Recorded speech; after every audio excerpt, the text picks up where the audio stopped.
زحال مسکین مکن تغافل، درائے نینا بنائے بتیاں، کتاب ہجراں ندار میں جاں، نہ لیہو کاہے لگائے چھتیاں،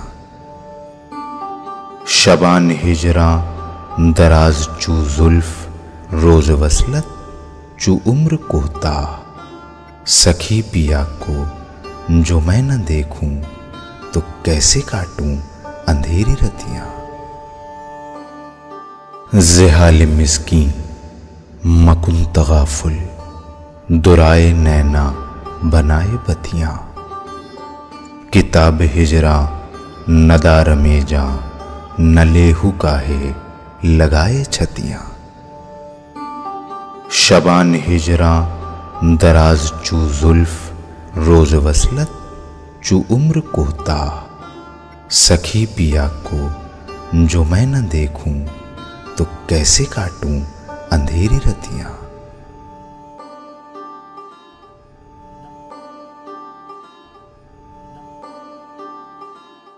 آداب ناظرین، خیر مقدم ہے آپ کا پروگرام اردو شاعری کا بدلتا منظرنامہ میں۔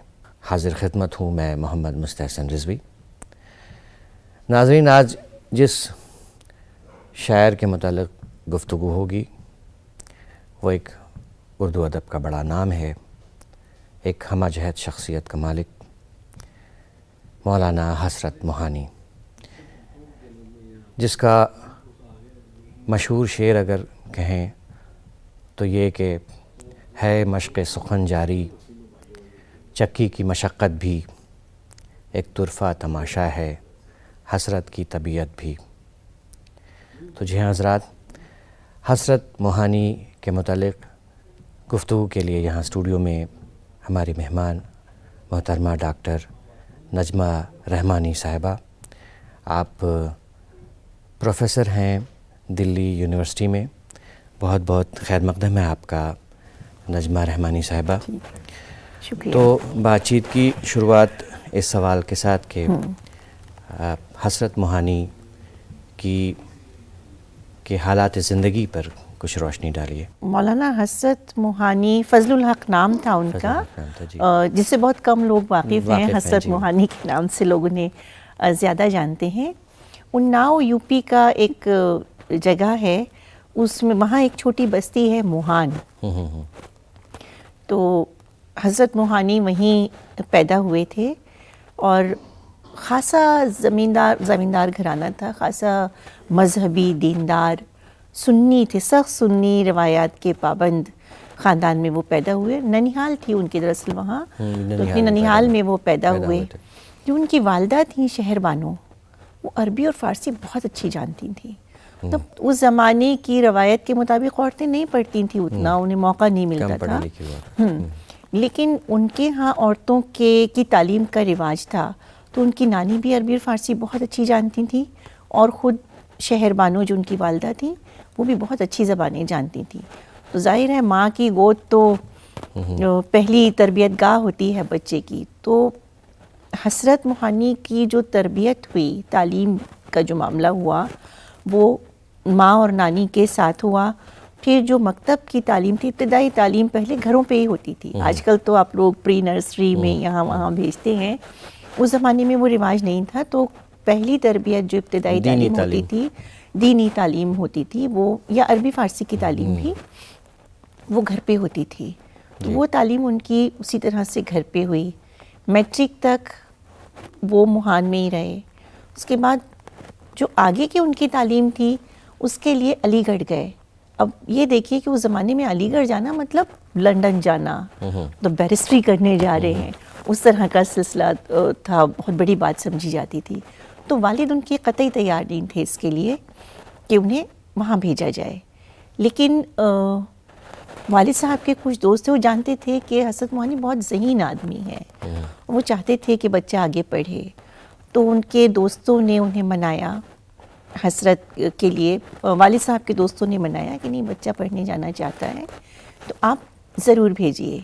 یوں حسرت کو موقع ملا کہ وہ موہان سے نکلیں اور علی گڑھ کی فضاؤں میں، اور علی گڑھ کی فضا اس زمانے میں رومان میں ان معنوں میں نہیں کہہ رہی ہوں جن معنوں میں شاعری میں استعمال ہوتا ہے. ایک خوابوں کی دنیا تھی، نوجوانوں کے خوابوں کی ایک دنیا تھی وہاں، جس میں ان کا مستقبل تھا، ان کی تعلیم تھی، ان کے مشاغل تھے، ان کی دوسری سرگرمیاں تھیں. تو حسرت کی تربیت میں علی گڑھ نے خاصا ماں اور نانی کے بعد پھر جو دوسرے ان کے اساتذہ تھے عربی اور فارسی کے، جو ان کے استاد تھے وہ بھی تھے، انہوں نے کافی ایک اہم رول ادا کیا. اور خاص طور سے ذہن سازی میں تو خاندان کی روایات جو تھیں وہ بھی شامل رہیں اور علی گڑھ کی فضا بھی شامل رہی. علی گڑھ کی فضا بھی شامل رہی. بالکل. حسرت کی زندگی پر یہ جو مختصر روشنی ڈالی ہے آپ نے، اس کے بعد اب ان کی شاعری کی طرف آتے ہیں. حسرت کو غزل کا شاعر کہتے ہیں اور رومانی شاعر کہتے ہیں، تو کہاں تک کس درجہ وہ الگ تھے اور دیگر رومانی شاعروں کے جو کہ ان کے وقت سے پہلے کے تھے یا کہ ان کے ہم عصر شاعروں کے؟ اس پر کچھ. حسرت منفرد تھے، منفرد ان معنوں میں تھے.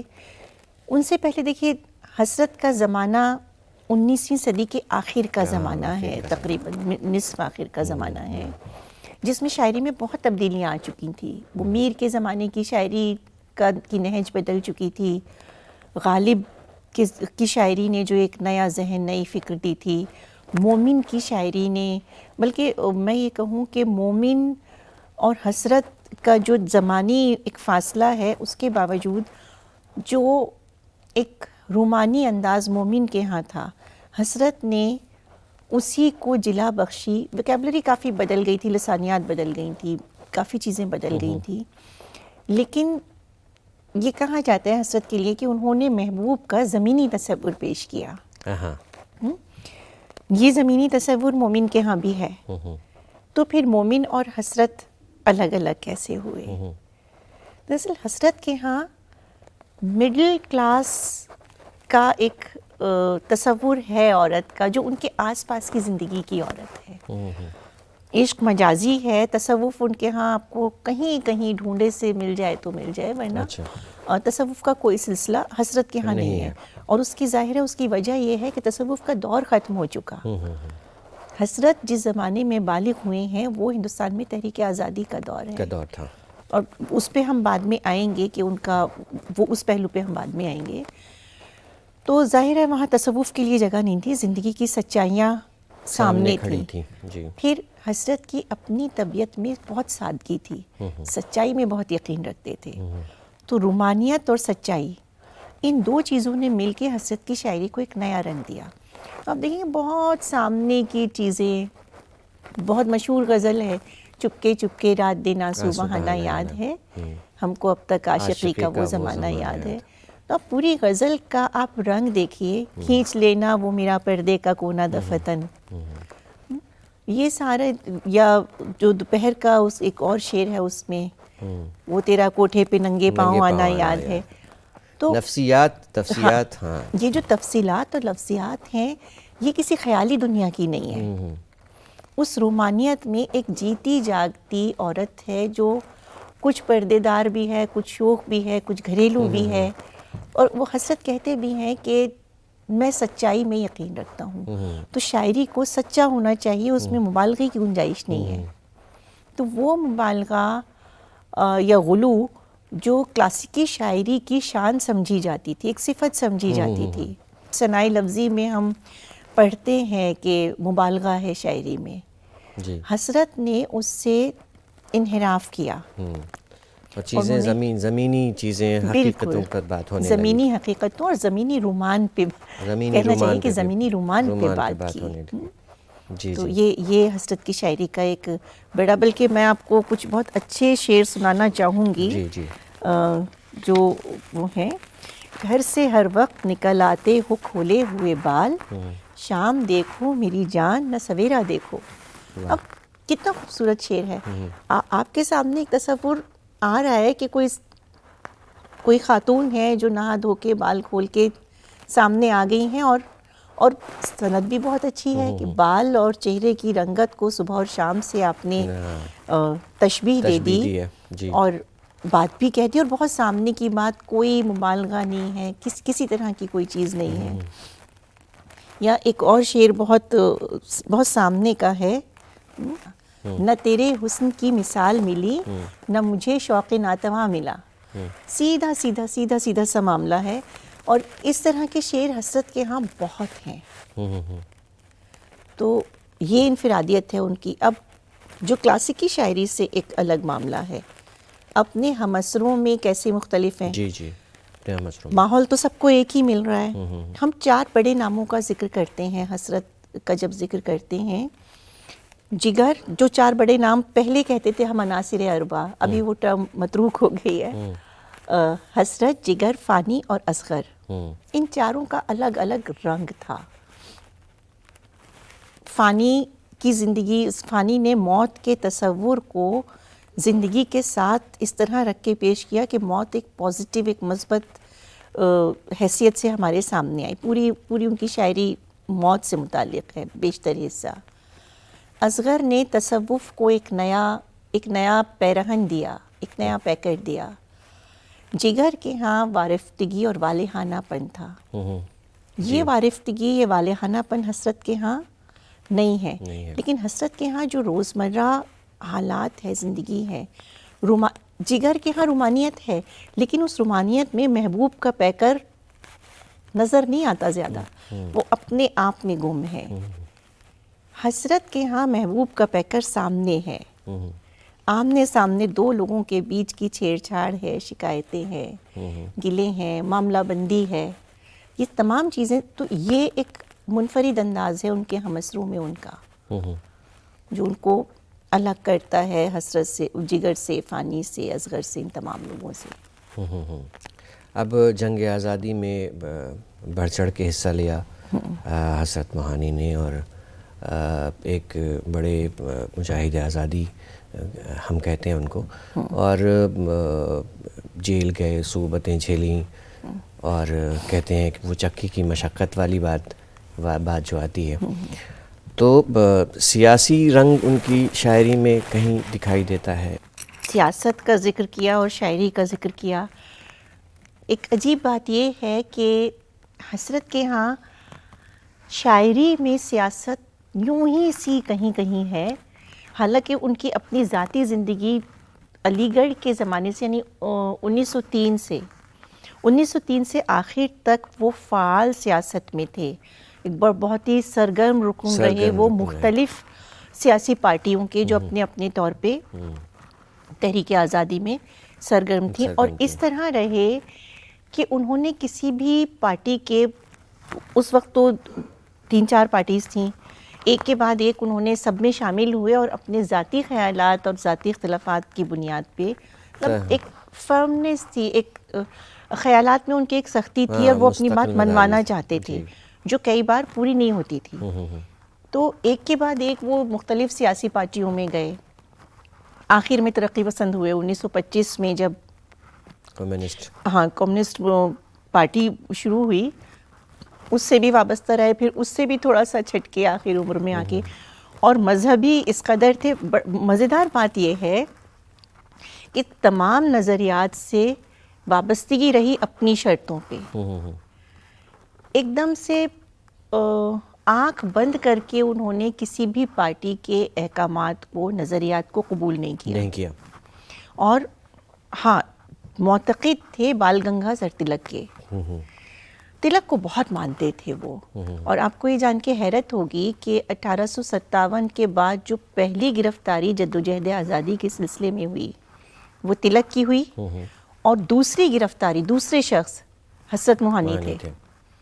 تو بہت متاثر تھے تلک سے. سبھاش چندر بوس سے بھی متاثر تھے.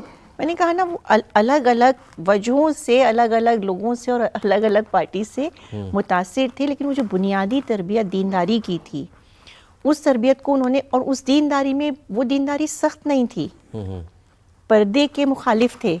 مزیدار بات یہ ہے کہ سخت مسلمان ہیں اور پردے کے مخالف ہیں، اپنی بیوی کو کبھی نہیں کہتے کہ پردہ کرو، بیوی چاہتی ہیں تو کریں گی، نہیں چاہتی ہیں تو نہیں. تو یہ جو ایک رواداری تھی، یہ رواداری ان کی شخصیت کا ایک بہت اہم حصہ تھی. اور اس کے ساتھ ہی اپنے خیالات پہ سختی سے کاربند رہنے کی روش. آپ دیکھیں 1921 میں کانگریس کا اجلاس ہوا احمد آباد میں، وہاں مکمل آزادی کا مطالبہ سب سے پہلے حسرت نے رکھا. اس وقت بوجود وہ قبول نہیں ہوا، 1928 میں وہ مطالبہ اسی طرح سے قبول ہوا. گاندھی جی نے یہ کہا، یہ حسرت نے کسی اپنے مضمون میں یہ لکھا کہ ہمیں بائیکاٹ کرنا چاہیے چیزوں کا، کافی پہلے لکھا 1921-23 کے آس پاس. گاندھی جی نے بعد میں تحریک نان کوآپریشن کی تحریک چلائی، اور انہوں نے اس کا اعتراف کیا کہ حسرت نے بہت پہلے کہا تھا اس بات کو کہ ہمیں نان کوآپریشن کی تحریک چلانی چاہیے. سب سے بڑی بات، سودیشی تحریک سے اتنا جذباتی لگاؤ تھا ان کا کہ انہوں نے باقاعدہ، اچھا قلاش تھے، کبھی کوئی سرکاری نوکری قبول ہی نہیں کی. اور اسی لیے نہیں کی، مطلب یہ ایک نظریہ تھا کہ انگریزوں کی نوکری قبول نہیں کرنی. اس زمانے کا گریجویٹ بہت بڑی چیز ہوتا تھا. نوکری قبول نہیں کی اور ہمیشہ تنگ دست رہے. سودیشی تحریک چلی اور اس سے جب جڑے وہ، تو انہوں نے باقاعدہ اپنے سودیشی کپڑوں کا ایک سٹور کھولا کچھ لوگوں کی مدد سے. لیکن ایک کے بعد ایک جب جیل جاتے رہے تو سٹور بند ہو گیا. خود زندگی میں کبھی ہندوستانی کپڑوں کے سوا کچھ نہیں پہنا. ہوا یہ ایک بڑا دلچسپ واقعہ ہے، اپنے کسی دوست کے ہاں گئے، انہوں نے غلطی سے کوئی ایک کمبل، ان کو سخت سردی تھی، دسمبر کا مہینہ تھا، انہوں نے ایک کمبل لا دیا جو ولایتی تھا. وہ رکھ کے بستر پہ چلے گئے، حالانکہ انہیں معلوم تھا لیکن ذہن سے اتر گیا. حسرت نے تمام رات سردی میں ٹھٹھرتے رہے اور انہوں نے وہ کمبل نہیں اوڑھا. اچھا، اس کا استعمال نہیں کیا، اس کمبل کا استعمال نہیں کیا. مطلب اپنے اصولوں کے اتنا پابند شخص، قانون ساز اسمبلی کے ممبر رہے، کبھی قبول نہیں کیا وہاں کا نذرانہ کہ ہمارے لوگوں کو روٹی نصیب نہیں ہے، ہم اتنی موٹی تنخواہ کیسے لے سکتے ہیں. نہرو جی نے بہت کہا، دوسرے لیڈرز نے کہا لے لیجئے، تو آپ جو کام کرتے ہیں اس کا صلہ ہے. انہوں نے کبھی قبول نہیں کیا. تو یہ ایک ان کا معاملہ تھا کہ سیاست سے جڑے تو اس طرح جڑے. اردو مولا جو ان کا رسالہ تھا، جو ان کا رسالہ ہے، دراصل ان کی زندگی کا ایک بڑا حصہ جو سیاست سے، پورا حصہ ہی ایک سیاست سے جڑا ہوا حصہ تھا ان کا. اردو مولا کو انہوں نے اس جذباتی جو ایک ان کا رشتہ تھا تحریک آزادی سے، اس رشتے کو آپ ایک بہاؤ کیسے دیں گے، اس کو آپ، اس کا اظہار آپ کیسے کریں گے اپنے خیالات کا. اردو مولا اسی لیے نکالا اور اپنے دم پہ نکالا، اور پہلے دن سے انگریزی سرکار کے خلاف اس میں لکھنا شروع کیا. نتیجہ یہ نکلا کہ گرفتار ہوئے. کوئی مضمون لکھ دیا تھا مصر پہ انہوں نے، میں مضمون کا نام ابھی میرے ذہن میں نہیں ہے، کہیں لکھا ہوں میں نے تو میں آپ کو بتاؤں گی. مصر کی سیاست پہ مضمون لکھا تھا جس میں انہوں نے کافی کرٹیسائز کیا تھا مصر میں انگریزوں کی تعلیمی پالیسی. اچھا، لکھا کسی اور نہیں تھا وہ مضمون، وہ نام انہوں نے دیا نہیں تھا، وہ چھاپ دیا. تو ظاہر ہے انگریزی حکومت کو یہ بات برداشت نہیں ہوئی، انہوں نے گرفتار کیا. حسرت نے آخر تک یہ نہیں بتایا کہ مضمون کس نے لکھا تھا، اور گرفتار ہو کے چلے گئے. خود چلے گئے. اسی زمانے کا وہ شعر جو آپ نے شروع میں کہا ہے، مشق سخن جاری، چکی کی مشقت بھی ایک طرفہ تماشا ہے، تب حسرت کی طبیعت بھی. تو یہ اردو مولا انہوں نے بار بار شروع کیا، بار بار بند کرنا پڑا. پھر جب سرکار نے اس کو بند کر دیا اور انہیں گرفتار کر لیا، پھر انہوں نے تذکرۃ الشعراء کے کچھ حصے نکالے، پھر اس کو بھی بند کیا. صحافت سے جڑے رہے. بنیادی طور پہ حسرت مجاہد آزادی اور صحافی تھے. تیسری خصوصیت شاعری تھی. لیکن اب ہوا یہ کہ آہستہ آہستہ ان کی مجاہدانہ زندگی کو بھی لوگ بھول گئے. ان کی صحافتی زندگی کو اردو مولا کی وجہ سے تھوڑا یاد رکھا، لیکن بحیثیت شاعر وہ خوب مقبول ہوئے. اور یہ کہیں کسی نے لکھا ہے، کہتے بھی ہیں کہ سیاست نہ حسرت کو راس آئی، نہ حسرت سیاست کو راس آئے. اور وہ ان کے ساتھ ہی ان کی سیاسی زندگی کا وہ جو وہ تھا بعد کا حصہ وہ ہاں ختم ہو ان گیا، کی اور سیاسی شاعری زندگی ان کی کا بعد کا حصہ اس طرح سے ختم سچ نہیں ہوا، وہ تو جڑے رہے، لیکن ہوا یہ کہ کیونکہ کمیونسٹ موومنٹ سے متاثر ہو گئے تھے اور سوشلزم کو یہ سمجھتے تھے کہ سوشلزم ایک صحیح طریقہ ہے اپنی بات کہنے کا، اپنی بات پہنچانے کا، مزدوروں کی بات ہو رہی ہے اس میں، سماج کی پسماندہ طبقات کی بات ہو رہی ہے، اور مذہب کو اور سوشلزم کو الگ الگ نہیں سمجھتے. وہ کہتے تھے کہ سوشلزم مذہب کا حصہ ہے. حصہ ہے. بھئی 13 حج کیے انہوں نے، تو مذہب پہ آخر تک کاربند رہے. اور لیکن ایک کے بعد ایک کسی بھی گروپ نے اس لیے، کسی بھی پارٹی میں شاید اس لیے قابل قبول اس طرح سے سرگرم ہونے کے باوجود، مطلب ان کی ایک شناخت تھی بحیثیت مجاہد آزادی، لیکن کسی بھی ایک گروپ سے کیونکہ بندھ کے نہیں رہے تو آہستہ آہستہ وہ فیڈ آؤٹ ہونے لگیں چیزیں. وہ سرگرم رہے لیکن لوگوں نے وہ جو ان کا ایک چارم تھا، ان کا ایک جادو تھا، ایک سحر تھا، وہ سحر ٹوٹنے لگا ان کا، ان کی وجہ سے نہیں. دراصل انہوں نے جو ایک اصولوں پہ کاربند جس طرح سے وہ رہے، وہ اصول پرستی نے اس فلیکسیبلٹی کو، اس لچک کو ختم کر دیا. اور سیاست میں قائم رہنے کے لیے جو ایک لچک چاہیے ہوتی ہے، وہ لچک ان میں نہیں تھی. اچھا، اب ایک دوسری طرف چلتے ہیں. کرشن سے ان کا لگاؤ، اور وہ متھرا کئی بار گئے اور انہوں نے لکھا بھی ہے. یہ کیا رومانیت اور کرشن کی رومانیت، یا کہ کس طرح سے دیکھتے ہیں آپ اس کو؟ مجموعہ ازداد ہے حسرت کی طبیعت. وہ سنی مسلمان بھی ہیں، وہ سوشلزم، کمیونزم کے معاملات کو بھی، بلکہ پہلی جو کانفرنس ہوئی کمیونسٹ پارٹی آف انڈیا کی، اس کی صدارت کی انہوں نے، اور کرشن بھکت بھی ہیں. یہ 3 بہت مختلف چیزیں ہیں، لیکن ہمیں لگتا ہے کہ یہ مختلف ہیں. ان تینوں کے اندر جو ایک ربط ہے، وہ ربط ہے فلسفہ عمل کا ربط. فلسفہ عمل کا ربط. کرشن تو عمل میں یقین کرتے تھے. شاید یہی وجہ ہے کہ یہ جڑاؤ ہو پایا. تو حسرت نے یہ کیا، جو چیز جہاں سے اچھی لگی وہ اس کے معتقد ہو گئے.